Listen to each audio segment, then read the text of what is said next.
তাৎক্ষণিক প্রত্যাহারের নির্দেশ। সদরপুরে ইউএনওকে পুনর্বহালের দাবিতে বিএনপি জামাতের মানববন্ধন। দর্শক, ফরিদপুরের ঘটনা গতকালকেই বলেছিলাম যে ফরিদপুর সদরপুর উপজেলা যে ইউএনও আল মামুন, তার ব্যাপারে একজন ছাত্র নেতা অভিযোগ করেছিল যে সে বলেছে আজ হোক কাল হোক শেখ হাসিনা আসবে। এই কথাটি সেখানে জেলার যেই প্রশাসন সংস্কার সংক্রান্ত বৈঠক, সেই বৈঠকে জনপ্রশাসন সচিব ছিলেন আব্দুল মুহিত চৌধুরী, ছিলেন যিনি কমিশনের প্রধান। সেখানে এক ছাত্র নেতা ওই বৈঠকে এই কথাটি বলেন। সাথে সাথেই সচিব নির্দেশ দেন তাকে প্রত্যাহারের। তাতে সমর্থন দেন আবার আব্দুল মুহিত চৌধুরী, এবং তারা মোটামুটি তাৎক্ষণিকভাবে ডিসিকে বলেন, যে সচিব ডিসিকে বলেন যে তাকে প্রত্যাহার করার জন্য, এবং তিনি বলেন যে সচিব বলেন যে ঢাকায় যেয়ে তিনি তার বিরুদ্ধে শাস্তিমূলক ব্যবস্থা নেবেন। যাকে নিয়ে এত কথা, যার বিরুদ্ধে এত পদক্ষেপ, তিনি বলছেন যে এটা একেবারে মিথ্যা। যেই সবার কথা বলা হচ্ছে সেই সবাই বিএনপি জামাত ছিল, তাদেরকে জিজ্ঞাসা করা হোক, তারাই ভালো জানেন। এখন দেখেন, ঠিকই তারা ওই ইউএনওকে পুনর্বহালের দাবিতে মানববন্ধন করছে বিএনপি জামাত মিলে। তাহলে কি দাঁড়ালো?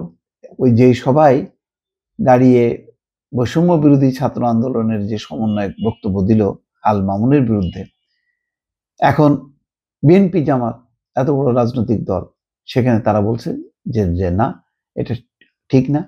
আমি তখনই কিন্তু বলেছিলাম যে এটি তাৎক্ষণিক বদলির নির্দেশ না দিয়ে বরং এটা তদন্তের জন্য একটা কমিটি করে দেওয়া উচিত ছিল। প্রশাসন তো এইভাবেই চলে। প্রশাসন তো একজন অভিযোগ করলো আর সাথে সাথে তার ভিত্তিতে অ্যাকশনে যাওয়া, এটা তো সঠিক না। এখন কি এমন ভয় পেয়ে গেল? এটা কি প্রধানমন্ত্রীর কোনো নির্দেশ ছিল? এটা তো বৈষম্য বিরোধী ছাত্র আন্দোলনের একজন সমন্বয়ক। তো সেখানে বাকিরা কি ছিল? বাকিরা সব চুপ করে থাকলো। কেউ বললো না যে ঠিক আছে, এইটা অভিযোগটা যাচাইয়ের জন্য একটা তদন্ত কমিটি করা হোক, তদন্ত কমিটি সিদ্ধান্ত রিপোর্টের প্রেক্ষিতে প্রশাসন সিদ্ধান্ত নেবে। একটা ইউএনও তো একটা ফেলনা জিনিস না, একটা জেলা উপজেলা প্রশাসন তার হাতে নির্ভর করে। ডিসি একটা জেলা প্রশাসন। তো এই প্রশাসকরা তাদের ব্যাপারে যদি এরকম ঝাট করে একটা সিদ্ধান্ত হয়ে যায়, কিন্তু পরে দেখা যায় যে না, অন্যরা বাকিরা একমত না, তাহলে কি দাঁড়াবে? তো সেরকমই ঘটনা কিন্তু ঘটলো। ফরিদপুরের সদরপুর উপজেলা নির্বাহী কর্মকর্তা ইউএনও আল মামুনের বিরুদ্ধে মিথ্যা অভিযোগ প্রত্যাহার এবং তাকে কর্মস্থলে পুনর্বহালের দাবিতে মানববন্ধন করেছেন স্থানীয় বিএনপি এবং জামাতের নেতাকর্মীরা। বৃহস্পতিবার সকাল 9:30টার দিকে জেলা প্রশাসকের কার্যালয়ের সামনে এই কর্মসূচি পালিত হয়। এর আগে বুধবার রাতে সদরপুর উপজেলা বিএনপির অস্থায়ী কার্যালয়ে সংবাদ সম্মেলনে বিএনপি ও জামাতের নেতারা ইউএনও আল মামুনকে প্রত্যাহারের তীব্র নিন্দা ও প্রতিবাদ জানান। তার বিরুদ্ধে মিথ্যা অভিযোগ ও মৌখিক প্রত্যাহারের আদেশ ফিরিয়ে নেওয়ার জন্য যাচাই করে ব্যবস্থা নেওয়ার অনুরোধ জানান। ইউএনও আল মামুনের বিরুদ্ধে আওয়ামী লীগ ফিরে আসবে বলে মন্তব্য করার অভিযোগ তুলেছিলেন বৈষম্য বিরোধী ছাত্র আন্দোলনের নেতারা।